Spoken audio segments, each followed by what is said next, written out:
What's going on, guys? Today we're going to talk about swapping out that 2.5 liter to a 4.0 in a Jeep YJ. If you read up on the forums, there's going to be a lot of questions you'll have left, and a lot of people just saying swap V8 in. Obviously, not all of us have the time or the money to do that, and we might just want a little bit of extra horsepower. So in this video, we're going to cover all of the topics that I found and what I was able to do to get that 4.0 into my Jeep. So to start out, my swap is from a 1993 Jeep Wrangler to a 1995 Jeep Wrangler. So there's a little bit of year difference. The wiring harnesses are slightly different, but that didn't stop us from swapping in there. So one of my biggest questions, because my donor vehicle was complete totaled, was what parts from the 4-cylinder would fit that 6-cylinder? Because I know a lot of more money would go into it, buying new alternators, new power steering pumps, and all that jazz. So I got a little list here of what parts could fit. There could be a little bit more, but that I could be forgetting. But let's go right into it. So first we got the radiator. The radiator fits fine. Had to do a little bit of modification to the fan shroud, obviously. The alternator, power steering pump, radiator, fan, AC compressor, and the transfer case I as well used, and I pulled it up to the automatic 6-cylinder transmission. There's also going to be a lot of stuff that needs to be lengthened, like heater hoses, radiator hoses, fuel lines, and a lot of wires. I'll go into the wires separately here. Fuel lines, I was able to use the stock 4-cylinder fuel lines. I just had to stretch them out, so I probably shouldn't have done that, but they're working fine on the Jeep and nothing's wrong, nothing's broke. So you might be able to, depending on your application, if you had a little bit extra play like I did. My lines are previously hooked up differently because I have a fuel cell, so I have a little bit extra play in the end of the line to scoot it all forward. So there's that. Your exhaust is going to need cutting or modification, extension maybe. That 6-cylinder puts that manifold way up here instead of way back here, and it's a little bit wider. The fuel pump does work on there. I'm not 100% sure on that, as I can read and tell they will work, but mine is an aftermarket fuel pump, which did work for this application. Next, we're going to go into wiring. Wiring is the biggest problem, and it took me the most time to figure out with everything. Oh, wiring.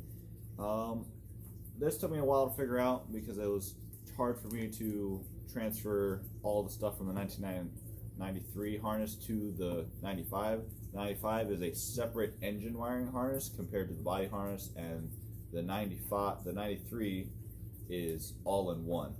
So I pretty much didn't use the 93 harness at all. All I used from it was like the plugs and the ECM pretty much. So next we're going to go to the hardest part, which is getting that engine to run on your factory harness from your 95. So the factory 95 wiring harness is a 2-piece. There's an engine part and the body harness, and then for the 93 is just a full body engine harness all in one. So the easiest way I found is you go up online. I have a little drawing here. It's pretty bad, but it works for me, and I just looked up. So looking at your ECM plug, there's going to be numbers on the very outside that will label what hole it is. So 40, 60, whatnot. So using the 4-cylinder wiring harness, your 4th injector wire should go to location 13. Your 3rd should go on 14, 2nd and 15, and 1st and 16. Now this is in your 4-cylinder harness. You have the 6-cylinder ECM now. So all you should have to do is ground out those injector wires and then add 2 wires to this ECM plug. So all you do is drill a hole through the existing plug, and I have an earlier video on this, so you'll see a little more hands-on. 2 pins out of here to add the injectors. So first, take this little screwdriver. There's little points right here you can grab onto. Pull these out. And then you're just going to take your plug, figure out which one it is, and then the trick is to push it out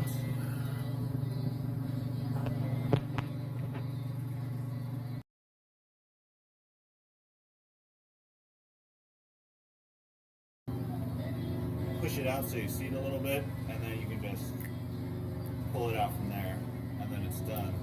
And then for the 6-cylinder swap, we located which ones are going to be our number 5 and number 6 term ignition, and then we just drilled it with a, I believe, 7/64 drill bit, and then we're going to install those. But the injector 5 goes in spot number 38, and your injector 6 goes in spot 58. So for the wiring, all we did was we took the 2 fuel injector wires from the 6-cylinder harness and we just plugged them into the 4-cylinder. So we made the 4-cylinder still going to be firing off 1, 2, 3, and 4, and then we just added our 5 and 6 fuel injector plugs there. And then for the actual plug facing away, it's going to be above purple, one above purple, so it's that little green wire right there. And then for the number 5-cylinder, it's the 3rd wire in, so it's that little, that one right there, yellow and brown. So this, you should be able to just plug these in, ground out the others, and you'll have firing on all cylinders, 1 through 6, in the same original order that the 4-cylinder had it. So mine, I had to stretch out the harness a little bit, or you can lengthen the wires, obviously. And then, so after this video, you're going to see a little bit more hands-on out actually on the Jeep, and I have some videos when I was doing the swap, and you'll see exactly what I did for the wiring harness. Other things you're going to do is obviously the engine mounts, they do not line up.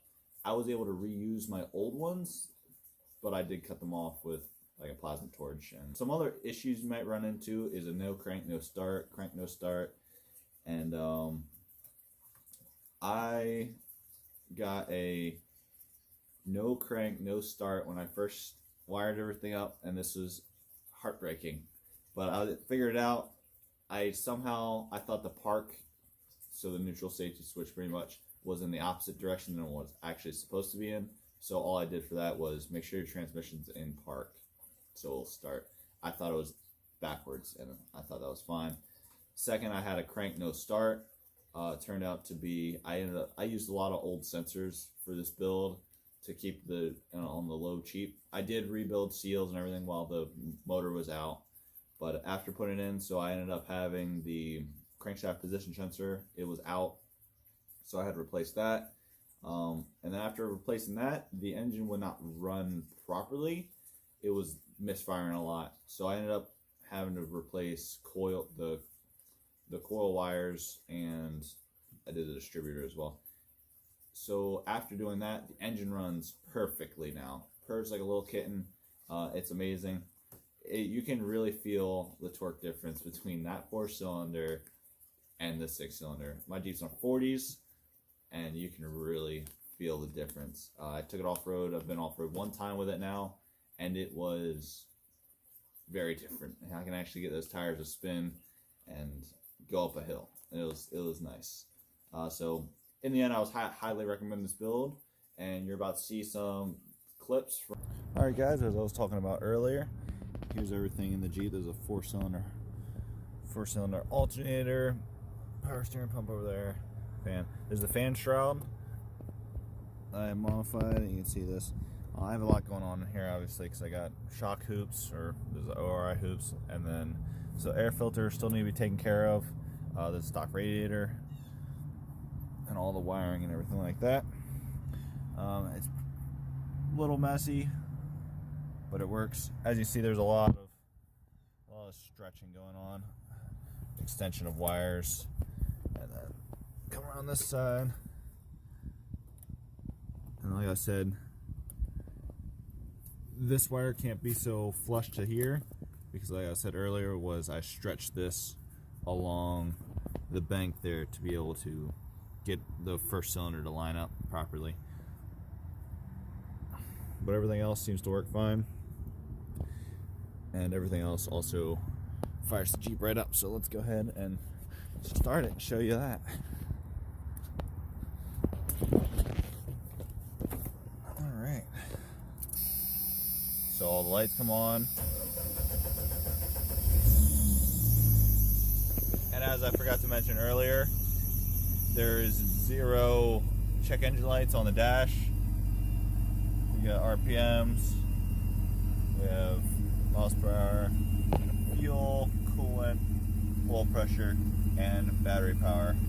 So as you see, everything works well without any engine codes.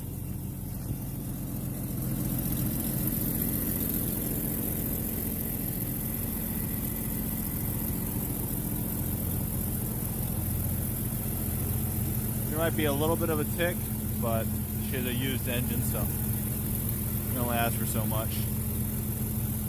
And then, like I said earlier, literally the most effort for this is to add 2 wires for number 6 and number 5 fuel injectors, and those just plug right into the ECU harness. So yeah, that's her running good. Alright guys, hope you enjoyed the video and learned a little bit of something about this swap. If you have any questions, be sure to leave them down below. Like, comment, subscribe, all that stuff, and we'll see you next time.